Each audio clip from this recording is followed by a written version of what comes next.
Ancient Egypt boasted a vibrant pantheon unlike any other. From Bastet, the fierce protector in the form of a black cat, to Thoth, the god of wisdom and writing depicted as an ibis-headed man, these deities weren't just distant figures. They were woven into the fabric of daily life. Farmers prayed to Osiris for bountiful harvests, while sailors sought the protection of Isis during treacherous journeys. Egyptians embraced polytheism, a belief system where multiple gods held power over various aspects of the cosmos, from the scorching sun, Ra, to the life-giving Nile, Hapi.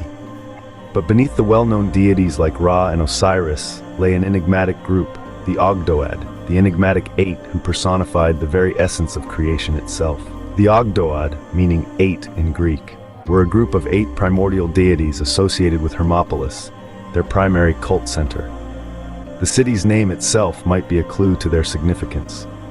Amun in Egyptian means 8, hinting at the importance of this number as a symbol of completeness or a cosmic principle. Unlike the readily recognizable gods with grand temples dedicated to them, the Ogdoad's presence was more subtle.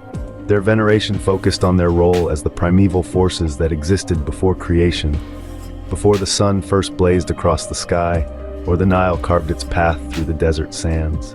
While grand statues or elaborate temples dedicated solely to the Ogdoad are rare, archaeologists have uncovered fascinating glimpses of them. Their presence appears in hieroglyphs and spells focused on creation myths. For instance, the Pyramid Texts, a collection of spells inscribed on the inner walls of pyramids from the Old Kingdom, mention the Ogdoad as the originators of all things. The location of their cult center, Hermopolis, is also significant. The city was known by the Egyptians as Khmunu the Great, and its association with the Ogdoad goes beyond just the name. Hermopolis was believed to be built on the primordial mound, the first point of order that emerged from the churning waters of Nun. This connection between the Ogdoad and the creation myth further solidified their importance as the foundation upon which creation unfolded. The exact nature of the Ogdoad remains a subject of debate among scholars. Were they worshipped as individual deities with distinct personalities, or something more symbolic? Some theories suggest they were seen as aspects of a single, all-encompassing god, representing the various facets of the primeval state. Others believe they were distinct deities who, through their interaction, gave rise to creation. Perhaps the answer lies in the very nature of their being. They represented the fundamental forces that existed before creation itself: water, darkness, time, and limitless potential. Each pair embodied a form of duality: Nun and Naunet, the formless and the potential; He and Hehet, the endless and the boundless; Kek and Keket, the absolute and the unknown; Amun and Amunet, the hidden and the spark. The Ogdoad, in their enigmatic nature, transcended the concept of individual deities.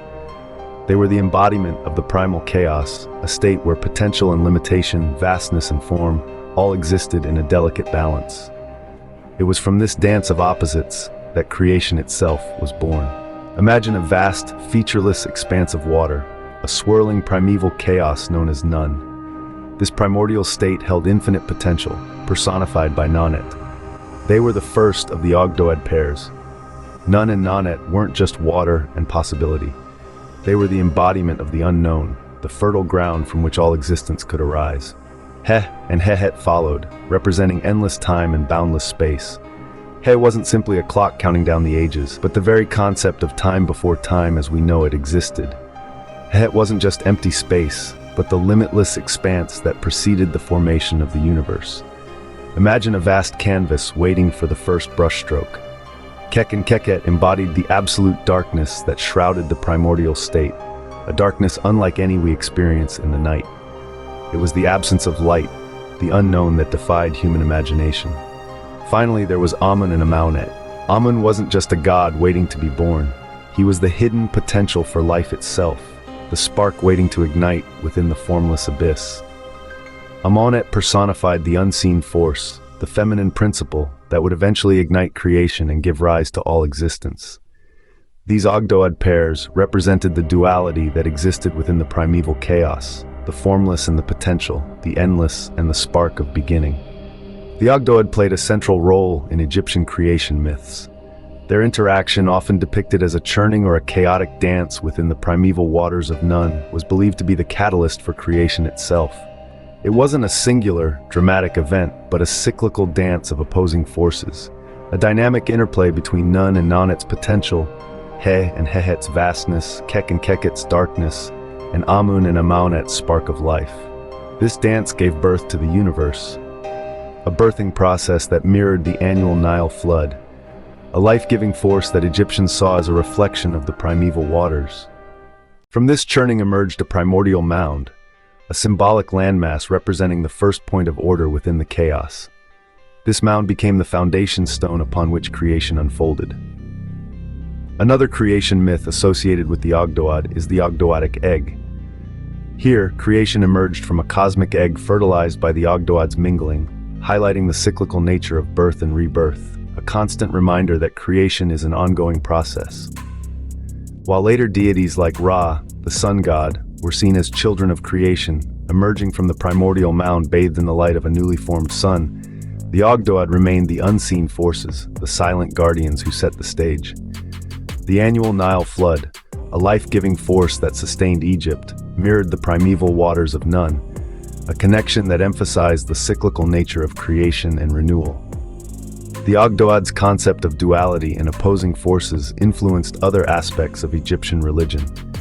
The interplay of Ma'at, cosmic order, and Isfet, chaos, or the importance of balance in maintaining the world's harmony all stemmed from this foundational principle. Even the contrasting roles of Osiris, the god of the underworld and death, and Isis, the goddess of life and rebirth, can be seen as echoes of the Ogdoad's duality. The Ogdoad occupy a unique position in the Egyptian pantheon. Unlike the readily recognizable gods who walked among mortals or were depicted in grand statues, they remained as unseen forces, the silent guardians who birthed the universe from the primeval chaos. They were the embodiment of the potential that existed before creation, the foundation upon which all existence unfolded. We can call them the foundational eight, forever present in the background of the Egyptian conception of the cosmos, a reminder of the unseen forces that shape reality and the importance of recognizing the potential that lies dormant within the abyss. Their story whispers to us across millennia, urging us to contemplate the mysteries of creation and the delicate balance that sustains the universe. If you enjoyed this video, be sure to like, comment, and subscribe for more content like this. It's London Lee.